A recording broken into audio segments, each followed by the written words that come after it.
سورہ روم آپ کو معلوم ہے، اس سے پہلے والے رکوع میں اللہ تعالیٰ نے، یہ تو چونکہ مکی صورتیں ہیں تو ان میں زیادہ تر عقیدہ توحید اور آخرت ہی بیان ہوا ہے۔ اس سے پہلے والے رکوع میں اللہ نے بتایا تھا کہ جو اللہ پر اعتماد کرنے والے لوگ ہیں، توحید پرست لوگ ہیں، وہ اللہ پہ توکل کرتے ہیں، مایوس نہیں ہوتے۔ جب نعمت ملتی ہے تو اتراتے نہیں ہیں، چھنتی ہے تو مایوس نہیں ہوتے، کیوں؟ ان کو پتہ ہے کہ سارے کام اللہ کرتا ہے۔ آگے اللہ نے انسانوں کی ایک شکایت بیان کی ہے، فرمایا کہ ظہر الفساد فی البر والبحر، خشکی اور تری میں فساد پھیل رہا ہے، بما کسبت ایدی الناس، لوگوں کی بدعمالیوں کے سبب۔ دنیا میں جب بھی زلزلے طوفان آئیں تو ضروری نہیں ہے کہ لوگوں کی بدعمالی ہو، ایک نیچرل ہے طوفانوں کا آنا، زلزلے آنا، نیک لوگوں پہ بھی آئے ہیں۔ حضرت عمر رضی اللہ تعالیٰ عنہ کا دور سب سے بہترین دور تھا اس روئے زمین پر، لیکن قحط پڑا تھا۔ لیکن بہت دفعہ لوگوں کی بدعمالیوں کی وجہ سے بھی عذاب آتے ہیں۔ تو نبی صلی اللہ علیہ وسلم کو بتایا جا رہا ہے کہ دنیا میں چونکہ شرک پھیل چکا ہے، لہذا خشکی اور تری میں فساد پھیل رہے ہیں ان بدعمالیوں کی وجہ سے۔ تو کچھ فساد تو ایک قدرتی حادثے کا نتیجہ ہوتے ہیں، اور کچھ فساد ہوتے ہیں اللہ انتقام لیتا ہے انسانوں سے تاکہ وہ لعلہم یرجعون، تاکہ وہ لوٹ آئیں۔ تو وہ اللہ انتقام کیوں لیتا ہے؟ لیذیقہم بعض الذی عملوا، تاکہ اللہ ان کے کچھ اعمال کا بدلہ دے ان کو۔ پورے اعمال کا بدلہ تو آخرت میں ملے گا، کچھ اعمال کا بدلہ ان کو دنیا میں ہم دے دیں، لعلہم یرجعون، تاکہ یہ واپس لوٹ آئیں، اللہ کی طرف رجوع کریں۔ یہاں دو باتیں سمجھنے کی، بلکہ تین باتیں۔ ایک بات تو میں نے بتا دی آپ کو کہ زلزلے طوفان ہمیشہ اللہ کی غضب کی علامت نہیں ہوتے، بلکہ نیک لوگوں پہ بھی یہ ساری چیزیں آتی ہیں۔ اور بارش جب ہوگی تو اس میں اگر کوئی نیک آدمی کا گھر بھی ہوگا، اگر سب کے گھر ٹوٹیں گے تو اس کا گھر بھی ٹوٹے گا۔ لیکن اتنی بات ضرور ہے کہ اللہ نے یہ حادثات دنیا میں رکھے کیوں ہیں؟ تاکہ لعلہم یرجعون، انسانوں کی عقل ٹھکانے رہے کہ دنیا دل لگانے کی جگہ نہیں ہے۔ ابھی دیکھیں کورونا آیا تھا، اس نے کروڑوں لوگوں کی جان لے لی، موت کے گھاٹ اتار دیا۔ تو ان سب چیزوں کا فائدہ یہ ہوتا ہے کہ انسان چاہے کافر ہی کیوں نہ ہو، اس کو دنیا کی بے ثباتی کا یقین ہوتا ہے، کیونکہ جب آپ کو دنیا میں سب کچھ مل جائے نا تو پھر انسان اللہ کو بھول جاتا ہے۔ تو اللہ تعالیٰ یہ دنیا میں حادثات دکھاتے رہتے ہیں، قدرتی حادثے بھی در حقیقت ہیں تو وہ قدرتی، لیکن وہ بھی تو اللہ نے اس لیے رکھے ہیں نا تاکہ لوگوں کو یقین آئے بھائی یہ دنیا رہنے کی جگہ نہیں ہے، کسی بھی وقت کچھ بھی ہو سکتا ہے، دل نہ لگائیں اور اللہ کی طرف لوٹیں۔ ایک بات تو یہ ہو گئی۔ دوسری بات یہ کہ بعض دفعہ یہ حادثے آتے ہی انسانوں کی بدعمالیوں کی وجہ سے۔ اب جو ملحد اور کافر لوگ ہیں وہ یہ بات نہیں مانتے، لیکن ہم قرآن کو مانتے ہیں۔ اللہ کہہ رہا ہے کہ بعض دفعہ آتے ہی تمہاری بدعمالیوں کی وجہ سے ہیں، تو وہ الگ بات ہے کہ اس کا اللہ کوئی سبب پیدا کر دیتا ہے۔ یعنی جب زلزلہ آئے گا تو ظاہر ہے کوئی زمین سے پلیٹیں بھی اللہ ہلائے گا نا۔ اب اس میں یہ کہنا کہ یہ عذاب کی وجہ سے نہیں ہے تو پلیٹیں ہل گئی ہیں، تو وہ ہلائی کس نے ہے؟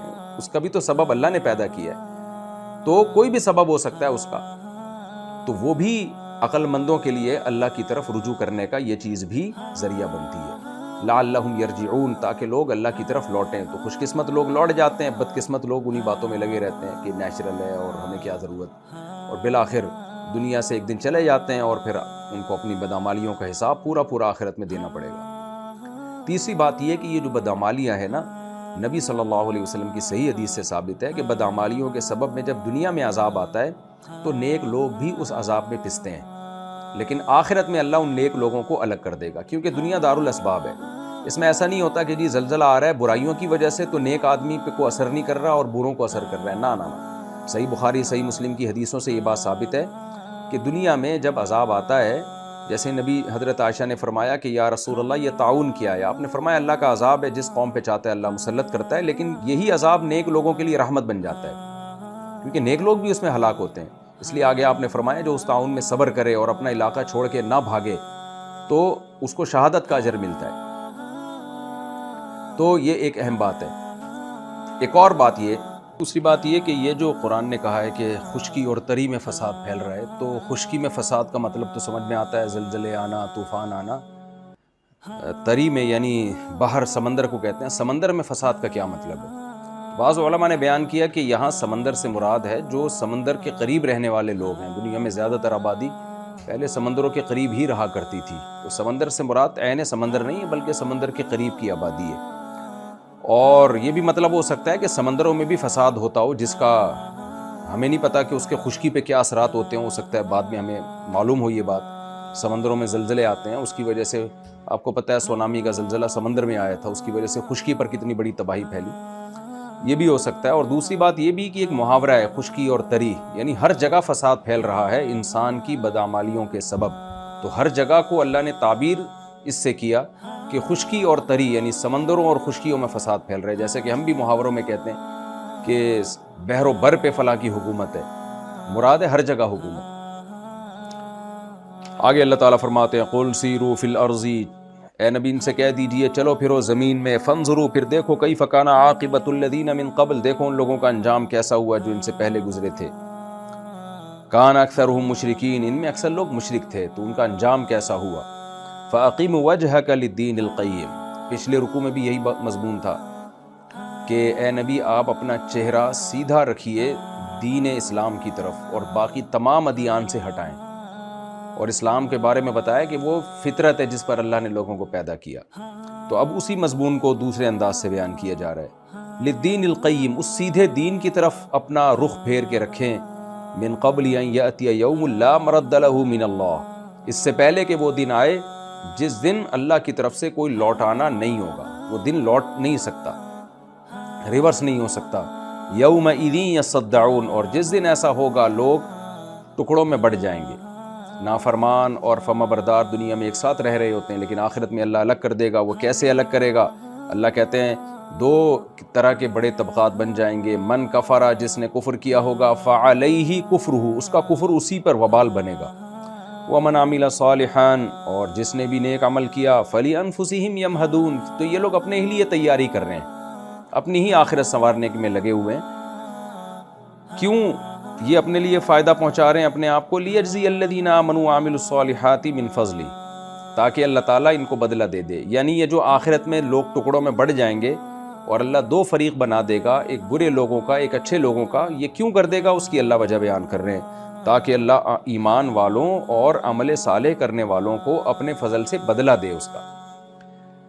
یعنی اگر آپ قیامت کا انکار کرتے ہیں، آپ مانتے نہیں ہیں کہ آخرت ہے اور قیامت قائم ہوگی، اس کا مطلب آپ کہہ رہے ہیں بزبان حال کہ جو جتنا بھی اچھا عمل کر لے اس کو کوئی بدلہ نہیں ملتا۔ دنیا میں تو آپ دیکھ لینا کتنے لوگ ہیں جنہوں نے انسانیت کی خدمت کی، کتنے لوگ ہیں جنہوں نے بڑے اچھے اچھے کام کیے، تو دنیا نے کیا بدلہ دیا؟ بلکہ بعض دفعہ ان کے ساتھ دھوکہ ہو جاتا ہے، کرتا کوئی اور ہے، کیش کوئی اور کرا لیتا ہے۔ تو جب بھی دنیا میں کوئی اچھا کام ہوتا ہے فیک لوگ بھی آ جاتے ہیں، کہتے ہیں ہم نے کیا یہ، اور بعض دفعہ برائی کوئی اور کرتا ہے سزا کسی اور کو ملتی ہے، تو دنیا میں انصاف نہیں ہے۔ تو اللہ کہتے ہیں میں نے اس لیے یہ آخرت کا دن رکھا ہے، لیجزی الذین آمنوا وعملوا الصالحات، تاکہ جو لوگ ایمان لائیں مجھ پر، نیک اعمال کریں، ان کو میرے فضل سے بدلہ تو ملے۔ انہ لا یحب الکافرین، اور اللہ کافروں کو پسند نہیں کرتا۔ یہ بات بھی تو ظاہر جبھی ہوگی جب آخرت میں ان کو عذاب ملے گا۔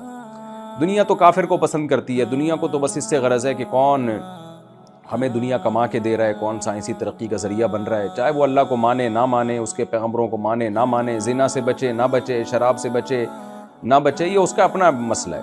لیکن اللہ کہتے ہیں تمہارا مسئلہ یہ تمہاری سوچ ہے، میری سوچ کیا ہے، میرا جو ہے فطرت، جو میری صفت ہے وہ کیا ہے، انہ لا یحب الکافرین، جو میرا انکار کرتے ہیں میں ان سے محبت نہیں کرتا، تو میں ان کو سزا دوں گا، اس لیے آخرت آئے گی۔ ومن آیاتہ، پھر اللہ اپنی دلائل بیان کرتا ہے کہ اتنی بڑی بڑی اللہ کی نشانیاں دیکھتے ہیں اور پھر بھی کفر کرتے ہیں، تو اللہ ان کافروں سے کیسے محبت کرے؟ اشکال ہوگا نا کہ اللہ تجھے کیوں کافروں سے نفرت ہے جو تیرا انکار کرتے ہیں، تیرے پیغمبروں کا انکار کرتے ہیں؟ اللہ اس کی وجہ بیان کر رہا ہے کہ اس کی نشانیاں دیکھ رہے ہو، ایمان